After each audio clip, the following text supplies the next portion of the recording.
Hello, Daniel. Hi. And thank you for a wonderfully entertaining and provocative lecture. Uh, I'm sure everybody, both to use an ancient phrase, both felt entertained, delighted, and informed. That's a line from Horace. So anyway, we very much appreciate what you said. So I need to explain to our audience, welcome everyone to this webinar now. And the way that a webinar is set up technically is you may pose your questions by using the Q&A button at the bottom of the screen. And if you will just ask a question, just type it in, I'll pose it to Professor Chua and we'll go back and forth like that. So that's the arrangement for tonight. And so we welcome you to this Q&A session. So Daniel, while people are getting started, I have several questions I could pose. Let me start with a simple one because this is your expertise, but when you opened, I kept thinking of Schiller's On die Freude, which is, of course, the poem that Beethoven set the Ode to Joy, inspired that. And I've always thought of that as a type of utopian poem written just before the French Revolution. And that the Ode to Joy is this one burst in a rather dark symphony where you get light in this climactic moment. You're the expert, I'm not, but you have a different interpretation. But can you talk about the relationship between how you're understanding that and Schiller's poem? Yes, okay. I mean, first of all, I mean, the interpretation I gave at the beginning is a way of reading this because these musical compositions are very complex in what they signify and what they can mean. So yes, the symphony itself is moving from a kind of a chaotic state to a brotherhood, a society of great joy. That's the idea in the symphony. The problem is, how do you articulate that joy at the end? And as I said at the end of my lecture, actually, there are many more ways of understanding this piece. It doesn't mean that this piece, is a terrible thing, but there is this element, this military, violent element in the Ninth Symphony that Beethoven somehow uses to conjure up this exuberant joy. We just by nature picks it up, and it becomes this kind of bacchanalian kind of celebration before the Schopenhauerian will. I think with the Schiller, of course, it was a kind of drinking song. It was a kind of very celebratory kind of thing. And Beethoven actually took out all the drinking bits. He wanted a kind of teetotal celebration of joy at the end of the Ninth Symphony. So in that sense, yes, it's trying to, in one sense, capture that moment of the possibility of freedom that the French Revolution and everything was trying to conjure up for society then. But of course, by the time Beethoven was composing the Ninth, it was much later in the 1820s. Then, of course, a lot had happened with Napoleon and the Restoration and everything. So that moment didn't last very long. Okay. Well, thank you. We have several questions, so let me turn to the people who have submitted questions now. The first question was the questioner notes that when a musical score for a film is working, he doesn't hear it consciously. And I'm using he because he's identified himself that way. But when I focus on it, the questioner says, I hear it, but it stops working to coordinate my emotional track. How does this relate to the structure of music as joy? So the subconscious versus the conscious. Right. Yeah. I mean, my view is that music works on all these different levels, both conscious and subconsciously. So you can focus, you can analyze music in this way, but usually that limits it to one thing, right? And you're sort of tying, say, the music to the cinematic track, let's put it that way, for this particular instance. And so it sort of narrows that meaning.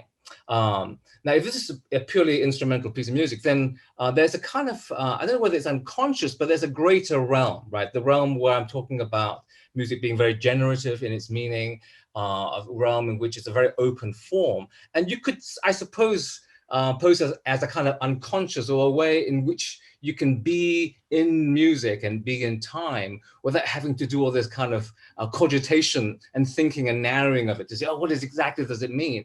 It still gives you this sense of being in the music, or being in that time, being in that rhythm. I think maybe that's what the question is driving at. So you don't always have to narrow it down in that way. You can allow music to open things out about the nature of the world in which we live, and share that experience of time in that music. Okay. The next question is moving into theology. Why do you think that we've lost our theology of music as joy? Well, that's a big question. I mean, it's a long, this is a long history, because we're going back to ancient times here. But our cosmology changed, right? Science changed, so many things changed. And of course there was, let's just call it the Enlightenment. And the nature of how we conceived of music also changed. So one of the things that changed was the birth of opera in about 1600. And the change in mindset from music as this kind of cosmic structure, the possibility of a kind of universal joy, to one where it became about self-expression, auto-affection, human, it becomes at the center of musical meaning. So that's one reason. We begin to think of music more in terms of me. And the other reason is that sometimes music then takes on the concept of being a work. In other words, it becomes particularized into, say, a score or this particular piece of music. So we think of it as this little object rather than as a bigger thing that would encompass the sounds of the world. And so with that kind of work, we actually begin to think of music in more narrow terms about what it can mean, and so on. And I think that's the one reason why we lost that. But there's a reason for it too, because the cosmology has changed. We can't just think of music in the same sense. So this is why I'm trying to suggest that we kind of reverse things a little bit and think about it in terms of rhythm. We might get a little bit further about how we can extend music from either being self-expression or just contained within a work into something that's a little bit bigger and allows for both a philosophy and a theology of music to stretch a little bit wider than the current status. Okay. So here, this other question is related, although it's different, but is there any way of reconciling music as cosmic order with music as performative joy? Yes, absolutely. Yeah, I think we have to think of joy both as something structural and affective, and music is the same. And we should try and conceive, if we're trying to conceive of the world in this way, with the same kind of structural and affective sense. So if we're thinking about the world as music, we have to, in one sense, step back a little bit and allow for, well, I guess we'll describe it as the kind of post-human kind of world, but I don't mean it in that sense. In the sense that music exists whether we exist as humans or not, right? So if you were to go into a subterranean cavern and there's water dripping from the ceiling into a lake, and you hear this rhythm, right, resonating, that is a kind of music that exists accidentally, as it were, in nature, because it's a kind of rhythm, right? There's bird song, there's whale song, and so on. So if you hear the world in this way, as a kind of, in a musical, rhythmic way, we can, as it were, be in sync with that world as well. So if we extend music to that extent, and then if we think of music rhythmically as something in which we can participate in the same time as, say, that dripping water into that lake in the subterranean cave, then we can have both a kind of affective enjoyment of it. I mean, I'm just enjoying that wonderful sound that nature is making. And also to understand that actually the world in which we live has this extraordinary coherent repetitive but non-identical structure. It's a wonderful world, and we can be in time in a particular way with that world. And music helps us to understand what it is to be in time in this world in which we live. There's a, wouldn't you say though that when somebody, let's say, is out in the woods and listening to nature and becomes attuned to this and joins the rhythm of the birds, the brook, the sounds that they hear, isn't that a form of harmony? Yeah, it is a form of a harmony in its fittingness in our experiences. I mean, it's not harmony in the musical sense of Right. pitch and Yeah. numerical proportion, let's put it that way. Right.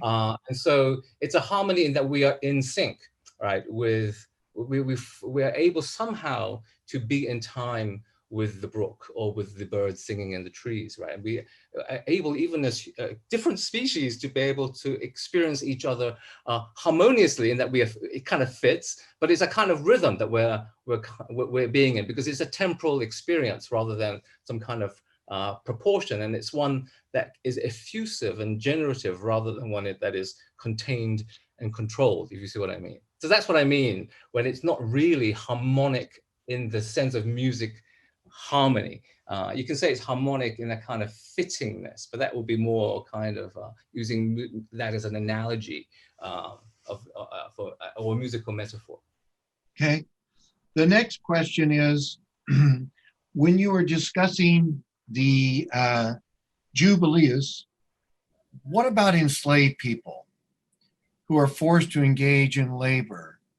If joy is music that repeats itself as a perpetual rhythm, what stops a person who owns slaves from claiming that such enslaved people are experiencing joy? How is joy corrupted? Oh, well, joy is always easily corrupted. I mean, as I said, if you think, if joy were that kind of sort of harmonic order, there's always this sense in which it becomes a coercive order in a way. And I think repetition also can be corrupted. There's nothing worse than repeating the same thing over and over again. That's a kind of bad infinity, right? That would be pure boredom. And that's not what I'm talking about. We're talking about a non-repetitive, constantly developing rhythm, which is how, in fact, most things are in the world. And so I'm not quite sure how this completely relates to slavery in that sense, but there is no sense in which, well, but let's put it this way: joy can easily be corrupted because you're using something that is supposed to that connects with people, that wants to be in sync with people, but you can use it as a kind of manipulative way of coercing people into particular structures, right? So you have to allow joy, a little bit like to improvise, if you see what I mean. It's a little bit like the singing in the bath idea, where it becomes something that is ineffable rather than something that is about controlling the other and making them kind of work in sync. But it's interesting, I think, Augustine's example, because he talks about, in fact, the laborers having this swing in their work. So they are toiling because and they are looking forward to the harvest to come. Now, I can't quite envisage this because this is obviously happening in North Africa and a long, long time ago. But they're shouting and improvising as they sing and as they work the field. So in that sense, there's this element of music that is breaking out of the structure, right? There's this heave-ho kind of thing going along, but they're kind of improvising. Something is shouting out, that this joy becomes this ineffable, effusive thing that then shoots out. So I think that's what I'm trying to express in terms of understanding what rhythm does. Of course, you can use it to control people, but rhythm, I think, at its fundamental level, isn't about that kind of thing. It's actually about something that is improvisatory and can allow for certain freedoms to erupt. So in this regard, can't this joy and the music, and I'm thinking of the development of blues among American slaves, serve as a form of defiance? Yes, Absolutely. I think you Absolutely. can understand, the idea that, you can be joyful in the worst circumstances, is this idea where music, because, or rhythm music, because it kind of makes sense all the time, right? It kind of promises a future, a better world in that sense. So that sort of Schillerian utopia that you were talking about. There is this sense in which joy and hope and faith and love are all connected. They're not kind of separate from each other. So when you are involved in making this kind of music, it sort of somehow speaks of a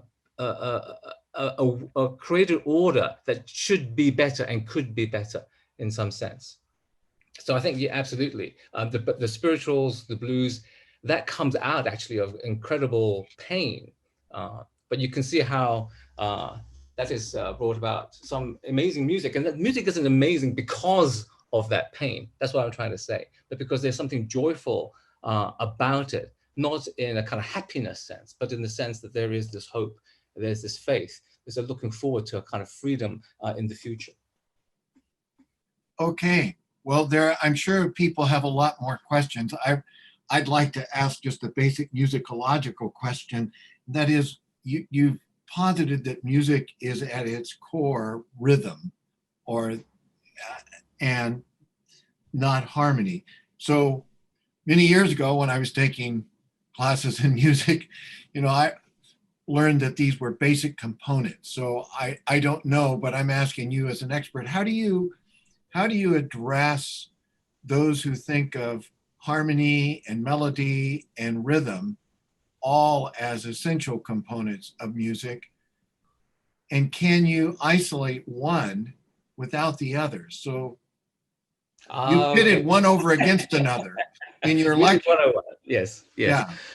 Yeah. Well, actually, yeah. Okay. Well, the two things I would say. First of all, I think harmony, melody, and so on, of course, essential to the way we make music. But is that the fundamental thing? That's the question, right?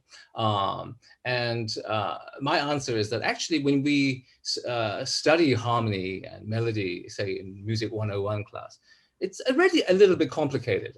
Music is for everyone and everywhere, and people often don't get into harmony because they don't understand triads and all that kind of stuff, and so it's like, oh my gosh, so the basic is already very, very high in music, but actually that's much later already, because rhythm always comes first, because music is about time, and you can have a music that doesn't have harmony, that doesn't have melody, right?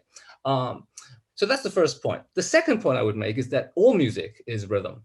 And this is something that that's going to be published next year in the book called Alien Listening, which is about NASA's golden record.